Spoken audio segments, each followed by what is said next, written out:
বন্ধুরা, আমার আজকের রেসিপি কচুরমুখী দিয়ে চিংড়ি মাছ। আজকে আমার ফেসবুক, আমার ইউটিউব সকল বন্ধুদের জানাই স্বাগতম। তা আমি প্রথমেই চুলায় দিয়ে দিয়েছি প্যান, তারপর দিয়ে দিয়েছি আমি সরিষার তেল।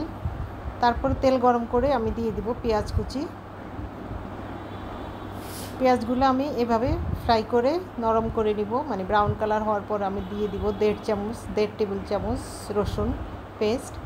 আর কচুরমুখীতে বা কচুতে একটু রসুন বেশি দিতে হবে। তারপর দিয়ে দিলাম লবণ, তারপর দিয়ে দিয়েছি আমি গুঁড়া হলুদের গুঁড়া, তারপর দিয়ে দিলাম মরিচের গুঁড়া। তারপর আমি পানি দিয়ে মশলাটাকে খুব ভালো করে কষিয়ে নিব। আমার মরিচটা কিন্তু ঝাল নাই, তাই আমি 1.5 চা চামচ মরিচ দিয়েছি। তারপর আমি মশলাটাকে খুব ভালো করে পানি দিয়ে দিয়ে কষিয়ে নিব। তারপরে দিয়ে দিব আমি চিংড়ি মাছগুলো পরিষ্কার করে ধুয়ে নিয়েছি। দেখো, তো চিংড়ি মাছগুলো আমি দিয়ে দিলাম। এখন চিংড়ি মাছগুলো আবার কিছুক্ষণ কষিয়ে নিব।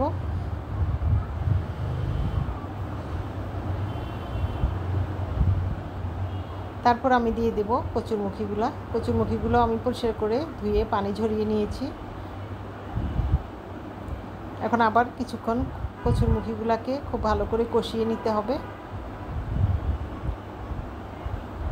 যারা নতুন রাঁধুনি, যারা রান্না এখনও শিখেন নাই বা পারেন না, তাদের জন্য হেল্পফুল হবে এই রান্নাটা। আপনারা দেখে রান্না শিখে নেবেন। তারপর আমি কষিয়ে ঢাকনা দিয়ে বসিয়ে দিব কিছুক্ষণ হালকা মিডিয়াম আঁচে। তো দেখুন, ঢাকনা তুলে আমি দেখুন কষানো হয়ে গিয়েছে। কচুরমুখী কিন্তু নরম, বেশি কষাতে হবে না, আবার বেশিক্ষণ রাখলে একদম হয়ে যাবে, গলে যাবে।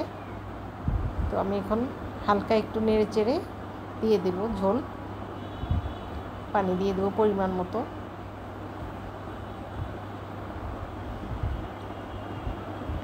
দেখুন আমি কতটুকু পানি দিয়েছি, যাতে কচুরমুখীগুলো সুন্দর মতো সিদ্ধ হয়, আবার একদম শুকিয়েও না যায়, তাহলে কিন্তু খেতে ভালো লাগবে না। তারপরে বাস হয়ে গিয়েছে আমার কচুরমুখী। এখন আমি কিছু ধনিয়া পাতা কেচি দিয়ে কুচি করে দিয়ে দিচ্ছি।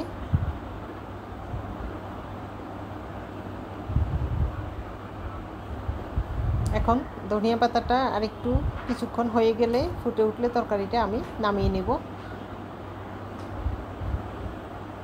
দেখুন তরকারিটা কেমন হয়েছে। আর একটু লবণ আমি অ্যাড করলাম, লবণ মনে হচ্ছে একটু কম হয়েছে। তো বাস, আমার রান্না শেষ, আমি এখন পরিবেশন করছি।